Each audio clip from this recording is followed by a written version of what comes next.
you find yourself lost in Irvingland.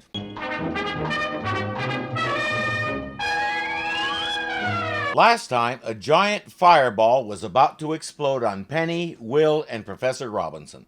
Here we go.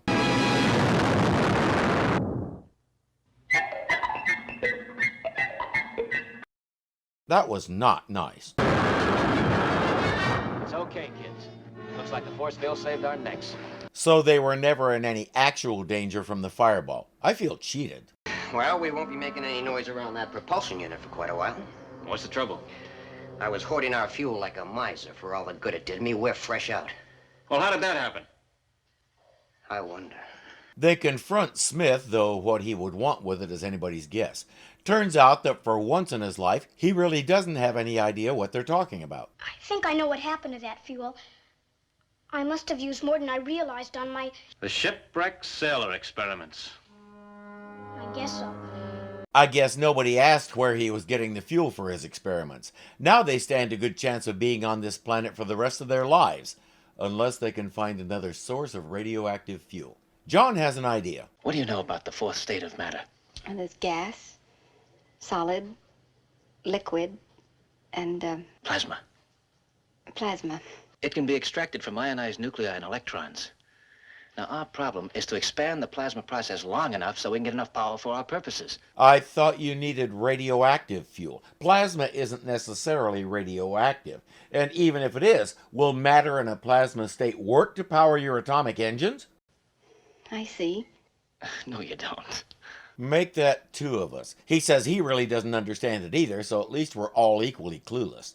The question is, will it work? There's only one way to find out. Hook one up and try it.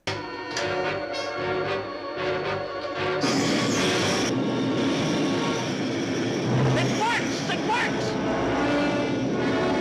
Turn it off!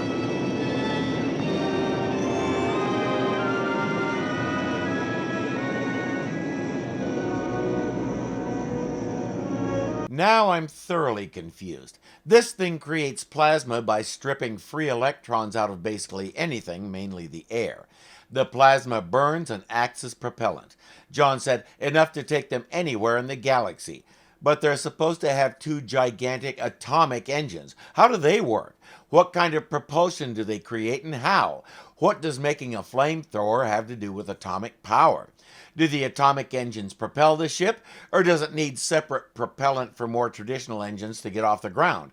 I get the feeling we're still sorting out how the ship works. That might have been a good thing to have in your pocket before you began this little excursion, eh? Everyone is standing outside while Don tests the engines at low power. Smith says, "Why bother? Let's jump in and head for Earth." Our destination is definitely not Earth. I see. Well, it is mine. After you've dropped me off, you people are free to roam at will wherever you please. I shall be happy to discuss the proper arrangements. Well, there's nothing to discuss. The Jupiter 2's destination is Alpha Centauri. End of discussion. He thinks the Jupiter 2 is an interplanetary taxi. Fine, set the meter and let's see if he can afford the fare. At 18 cents a mile, 280 kabillion miles, how much is that? John goes in to help Don with the test.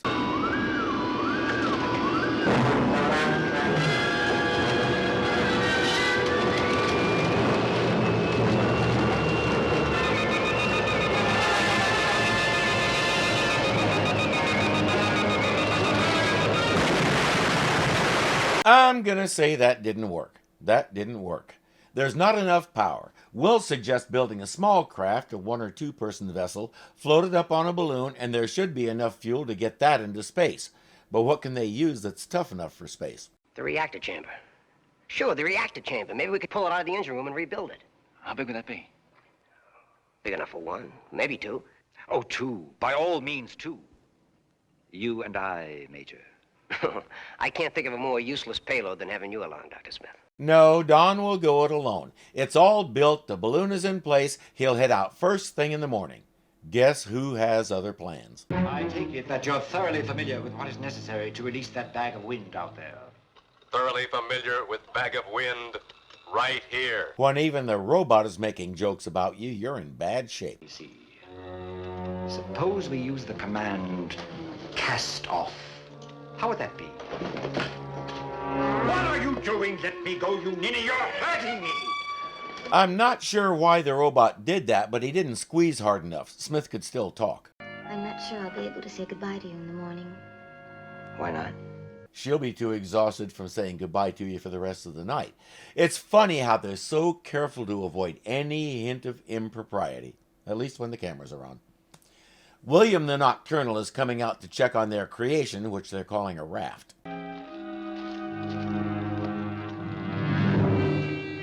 Will, don't call out, my boy. Everything's perfectly all right. Dr. Smith, what are you doing in there? Come in, I'll tell you all about it.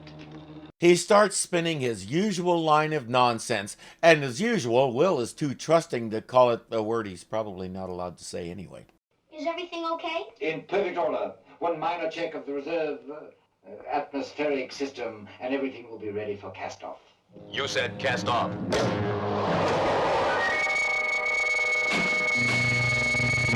Maybe something a little more specific like, all right, robot, initiate flight would be in order next time. Smith won't let Will use the radio to tell the others what happened. He's ready to sit back and let the automated guidance system take them to Earth. As much as Will wanted to go, I just can't believe he'd take off like that. Well, even if it was Smith's idea, Will shouldn't have gone along with it. Well, I don't know how it happened, but it's possible he had no choice. Ask the robot. He was there. He watched the whole thing. In fact, he caused the whole thing. He could tell you what happened, the order of events, and exactly when it happened, so you might be able to calculate where they are. They never think of asking the robot. Instead, they'll all stand around and worry.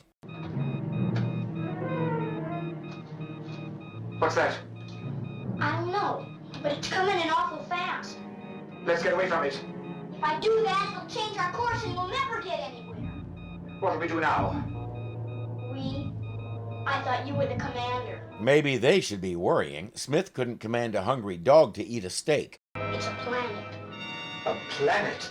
and we're headed straight toward it. There's only one planet in this region that's comparable to Earth, and they haven't gone far enough to reach anywhere else. Guess what planet that is? But Smith's scrambled brain is seeing something else. That's Earth. Look! The American continent! Couldn't be Earth. We haven't been traveling long enough. Nonsense. Who knows how long we were asleep? You were asleep. Will wasn't. He knows how long you've been traveling. Or how fast we were traveling, for that matter. I don't recognize any of those stars or any other planets in the solar system. None of that matters to Smith. He can see the Great Lakes and all kinds of weird stuff that isn't there. Will has no idea what to do with him. And since Smith doesn't know a framostat from a wingdoodle, Will has to bring them in for a landing. The air is breathable, so they step outside. Smith insists they're somewhere in Wyoming or thereabouts, so they start walking south, hoping they'll come to a road. He tells Will to pack a lunch.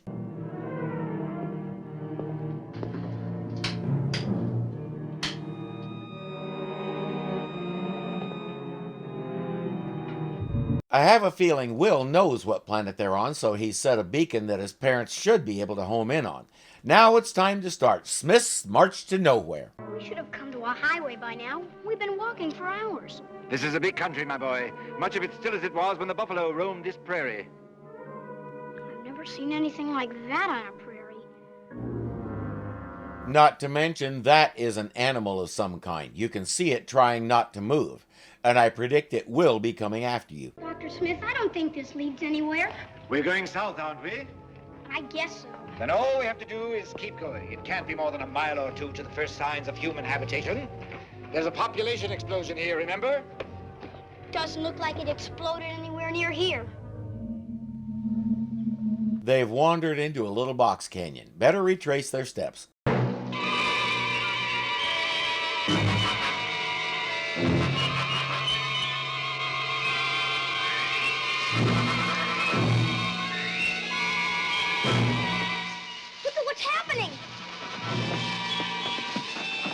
Or not. The Jupiter 2 has picked up the carrier signal Will set, and they're out looking for the raft. Will has tried to cut through these vines, and all he did was dull his knife blade. Their only other option is to dig under it. He hands the knife to Smith and says, "You got us into this mess. Start digging." Look at me. Look at what's happened. I guess that's all they needed, is a little digging. A very poor reward for all our work. Maybe all this place needs is someone to do a little work on it. I'll bet if we cultivated these vines and weeded them and everything, they'd begin to get moist and soft and we could get out. Gratitude is not a characteristic of vegetable matter, my boy. Assuming you're on Earth, maybe. But when was the last time Earth plants closed the door on you by themselves? It's a form of life, and even if it can't speak, it knows what's good for it. I am interested only in what is good for Zachary Smith. You're telling me. I am loving Will this episode. He isn't holding back a bit at Dr. Smith, and he's being downright insolent. It's not like Smith hasn't earned it, because his carelessness got Will into this mess, and if they're not on Earth and they're not on the planet they started out from, that means he'll never see his family again, and he's stuck with Smith as the only ha-ha grown-up to look after him. He's entitled to a little attitude.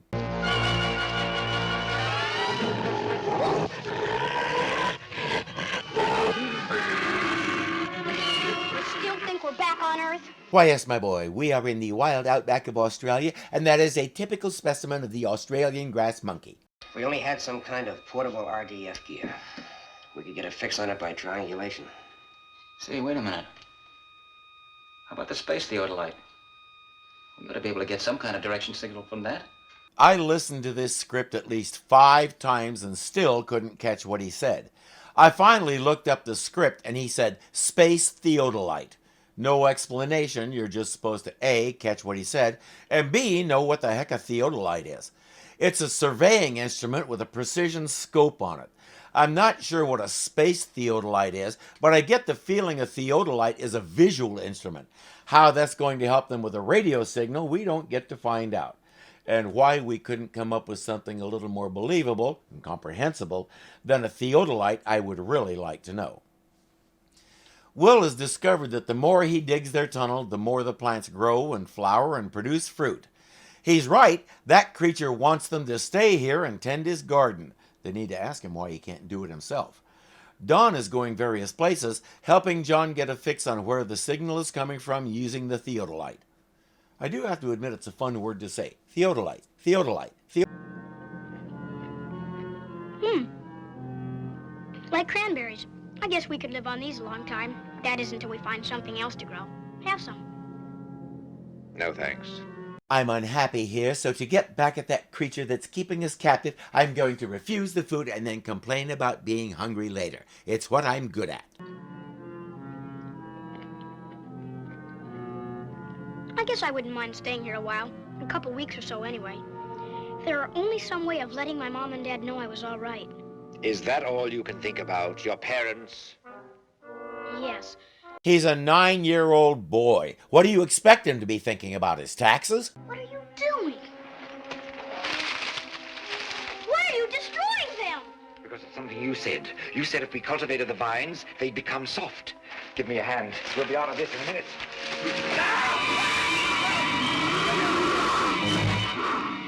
Let it have him. You're better off with that thing as a guardian than Dr. Smith. During the struggle, Will discovers that Idiot Stick had a radio in his pocket the whole time. Calling Jupiter 2. Come in, Jupiter 2. Do you read me? Come in, Jupiter 2. Stop fooling with that radio and get me out of here. Come in, please, Jupiter 2. Is that you, Will? They've found the raft, and after a brief description, John has a fair idea where they are. Help is on the way. You'd better hurry, though. Dr. Smith got himself all tangled up. That's for sure. And keeping tangled. But there's this funny bush creature who's... He signed on. Considering the way John said that, Dr. Smith might want to take his chances with the plants. The monster opens the door and comes in after them.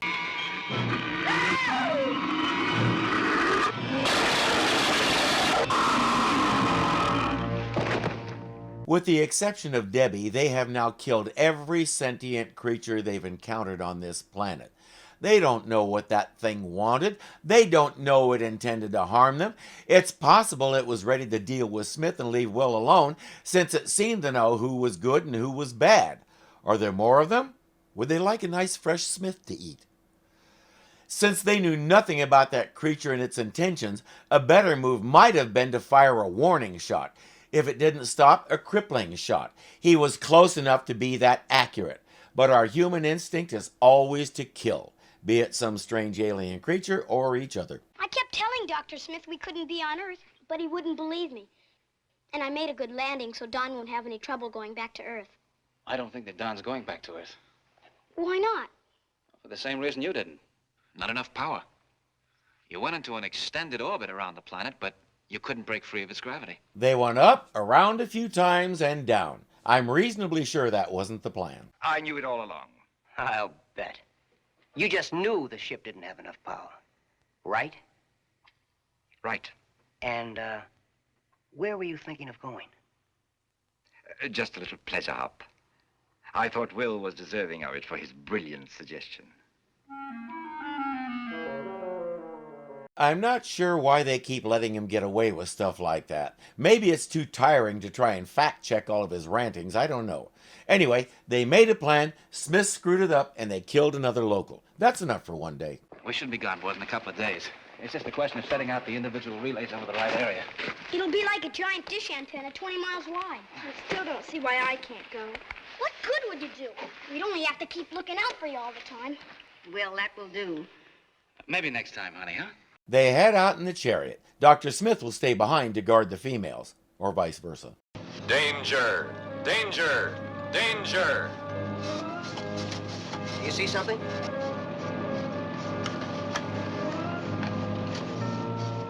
No, nothing. Ask the robot to elaborate. Ask it what kind of danger. Meteor storm. I think they found it. We've already gone a fair way toward establishing the interaction between Will and Dr. Smith, and it's destined to become the backbone of the show. Pretty much every week you find yourself asking which is the child and which is the adult.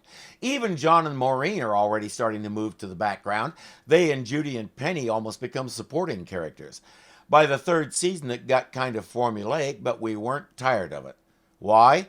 Billy Mumy and Jonathan Harris, that's why. The way they played off each other and the chemistry they had made it believable week after week. And somehow the writing always managed to keep it fresh. The stories around their interaction were interesting and fun. Sometimes over the top, but why not? This is outer space. You can't prove there isn't a planet out there where the plants walk and kidnap humans to tend their children. You can't prove there aren't people out there with three heads that argue with each other all the time like the Three Stooges. We have no idea what's out there, so just go with it. I'll see you next time you find yourself lost in Irvingland.